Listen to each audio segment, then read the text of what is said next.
Hello, good afternoon. Um, Share ko lang po yung kasi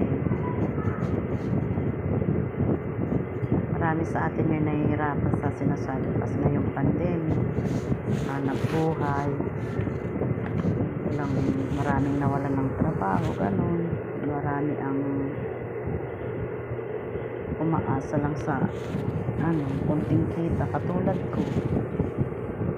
Kasi simula nung nag-pandemic, nawala na kami ng gawa. Pa pala muna, sabihin ko sa'yo na, isa po akong subcontractor. Kumbaga po, maasa lang kami sa bigay ng mga nagpapasab ko na kahit mura lang po, tinatsaga na namin.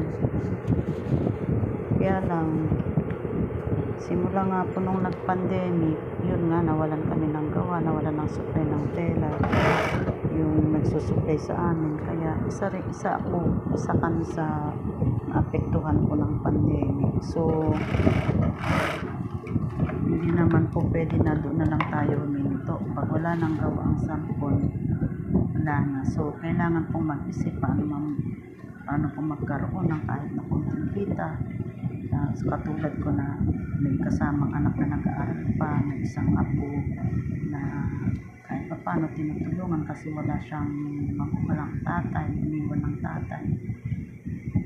So, naisip ko po, marunong naman tayong manahi, marunong naman tayong magtabas.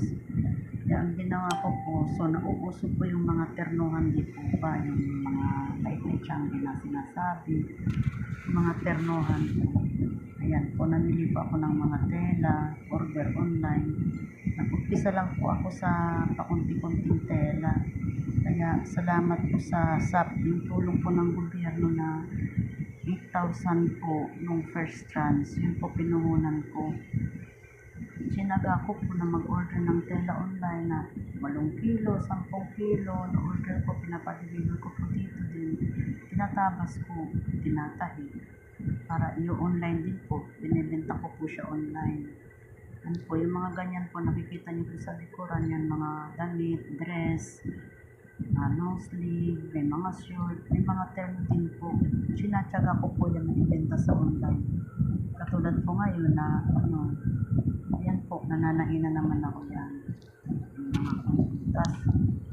Sa mga nag-order naman po ng mga terno, sinasamahan ko na din po siya ng mask. Nililibrehan ko na lang po ng mask. Yung mga ganyan po. Parang giveaways ko na po sa mga nag-order. Masarap po siyang isuot. Malambot. Malambot po siya. Hindi po siya mainit sa pag may order po na mga ternuhan, yan, sinasamahan ko na din po siya ng face mask. Parang pinaka-consuelo ko na rin po sa mga nag-order. So, yan po ang po. Ngayon po, nagtatahi na naman ako.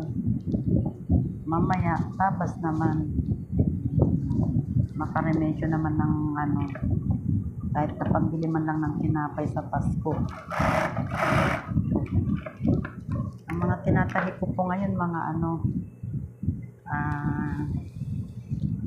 t-shirt na may kasamang mga leggings. Yan po siya. Share ko lang po sa mga katulad ko na marunong lang din naman manahi. Huwag na pong umasa sa sa pabrika na nagkakahirapan, nagkakawalaan ng kung may kunting sige, puhunan lang, laban lang. Kasi mahirap yung wala. Mahirap po ang wala. Ayan po. Tsaka may mga tela ko po sa likod yan, tatabasin ko naman mamaya para pambenta ko naman din po. Kahit kunting kita lang, ayos na po. Salamat. Subscribe lang po kayo sa channel ko. Next time po, ko po yung technique ko ng paano ako magtabas, paano po paggawa ng pattern, at paano po pagbuo, pagtahi. I-share ko po sa inyo. Maraming salamat po. Sana po subscribe po kayo sa channel ko, Diana Lynn Bumaga. Thank you, bye-bye. Thank you.